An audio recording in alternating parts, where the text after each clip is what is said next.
Rebonjour tout le monde, j'espère que vous avez trouvé votre joke de fonction exponentielle. Ça sera à mon tour à la fin du cours de vous en faire une petite. Depuis là, ce qu'on va essayer de faire aujourd'hui, c'est de rechercher une règle, mais à partir d'un problème écrit. Donc, si vous lisez le problème ici, depuis le 20 janvier, le nombre de personnes infectées en Chine par le coronavirus augmente de façon exponentielle. Donc, c'est un problème de fonction exponentielle. Et je vous disais qu'à cette date, il y avait environ 500 cas. Et depuis cette date, il augmente d'environ 20% à chaque période de 2 jours.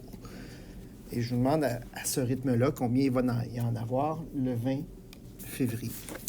Donc, c'est-à-dire 30 jours plus tard.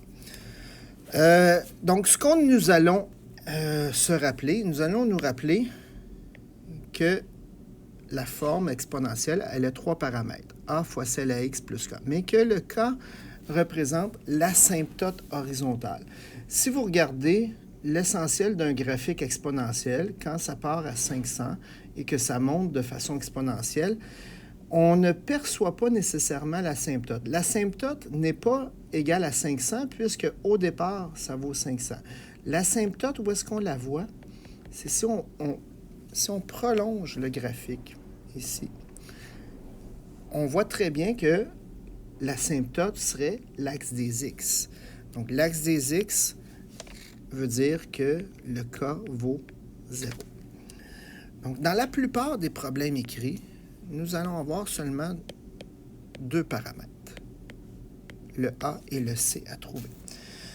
Vous avez 2 manières de faire. La première manière, c'est de dire, je remplace par le point. Okay? Donc, si je dis le point, c'est au départ, c'est 0, 500. Donc, ça fait 500 est égal à a fois c exposant 0. C exposant 0, ça fait 1. Donc, ça fait le a vaut 500. Mais, 2 jours plus tard, parce qu'on se rappelle que c'est à chaque période de 2 jours. 2 jours plus tard, j'ai augmenté de 20%. Mais si on fait 20% de 500, ça donne 100. Donc, il y aura 100 nouveaux cas. Donc, ça passe par le point 2, 600.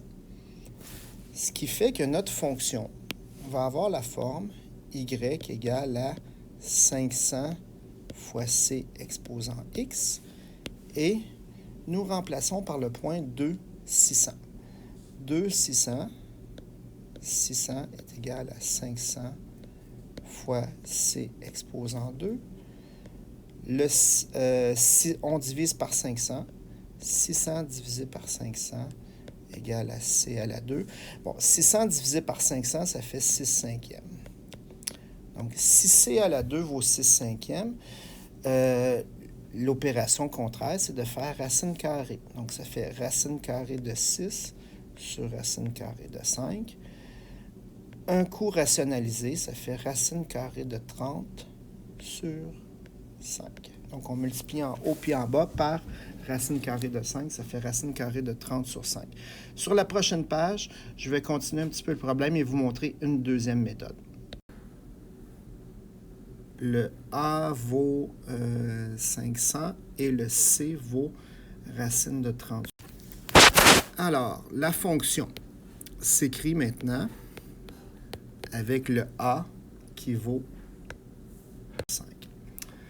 Avec le a qui vaut 500 et le c qui vaut racine de 30 sur 5. Exposant x. Alors, je vais vous montrer que nous pouvons écrire cette équation-là sous une autre forme. Donc, c'est la forme. On va voir un petit peu plus tard pourquoi on peut l'écrire sous cette forme-là. Donc, ça, racine carrée de 30 sur 5 exposant x, si on fait le calcul, c'est comme de dire 500 fois 1,2 exposant x sur 2. Donc là, juste pour vous, on va l'expliciter un petit peu pourquoi cette forme-là est équivalente à cette forme-là ici. Donc, ce que ce qu'on peut voir, c'est que oui, on a vu que la forme canonique peut s'écrire à 2 paramètres avec le A et le C. Là, ce qu'on va essayer d'expliciter, c'est c'est quoi le A? Le A, c'est toujours la valeur initiale, parce que si vous remplacez ici par 0, C à la 0, ça fait 1, donc il va juste rester le A. Donc ça va. Mais maintenant, quand on a... Ici, ça ne sera pas tout à fait X. Je vais l'appeler la période de temps. OK? Qu'est-ce qu'on fait? C'est qu'on augmente de 20% à chaque 2 jours. De 20% à chaque 2 jours. Ça veut dire que si X, c'est le nombre de jours, là, je vais abréger un petit peu, le nombre de jours écoulés depuis le 20 janvier. Combien il va y avoir de périodes de 2 jours? Bien, si dans 20 jours, j'ai 10 périodes de 2 jours. Dans 40 jours, j'ai 20 périodes de 2 jours. Donc, j'ai toujours la moitié du nombre de périodes, du nombre de jours. Fait que X sur 2, ça va être le nombre de périodes de 2 jours. Si on avait eu le nombre de périodes de 3 jours, ça aurait été X sur 3. Nombre de périodes de 4 jours, X sur 4. Si j'avais eu le nombre de demi-journées, donc le nombre de demi-journées, ça aurait été X divisé par une demi. Donc, ça aurait été 2X. Donc, ce que vous voyez ici, c'est que l'augmentation est à tous les 2 jours. Donc, ici, X sur 2, c'est notre expression pour le nombre de périodes. Mais l'augmentation, elle, c'est la base. Si ça l'augmente de 20%, ça veut dire que par rapport à la période de 2 jours précédente, je vais atteindre 120% de la valeur précédente. Donc, à chaque période de 2 jours, je prends 120% de la précédente. Mais 120% en décimale, c'est 1,2. Et ça va être ma base. Donc, si on regarde, après une période de 2 jours, je vais avoir 500 fois 120% de 500, ce qui fait 600. Après 2 périodes de 2 jours, je vais avoir ce chiffre-là, 500 fois 1,2, multiplié par 1,2, donc ça va être 1,2 exposant 2.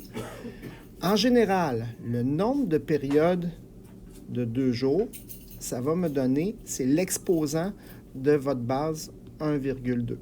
Donc, ça veut dire que 500 fois 1,2 exposant X sur 2 va me donner la formule générale pour trouver le nombre de cas infectés par le coronavirus après X jours. Là, on demandait, quand on a du 20 janvier au 20 février, c'est-à-dire 30 jours. 30 jours, si vous le calculez, ça fait 500 fois 1,2. 1,2 exposant 30 divisé par 2.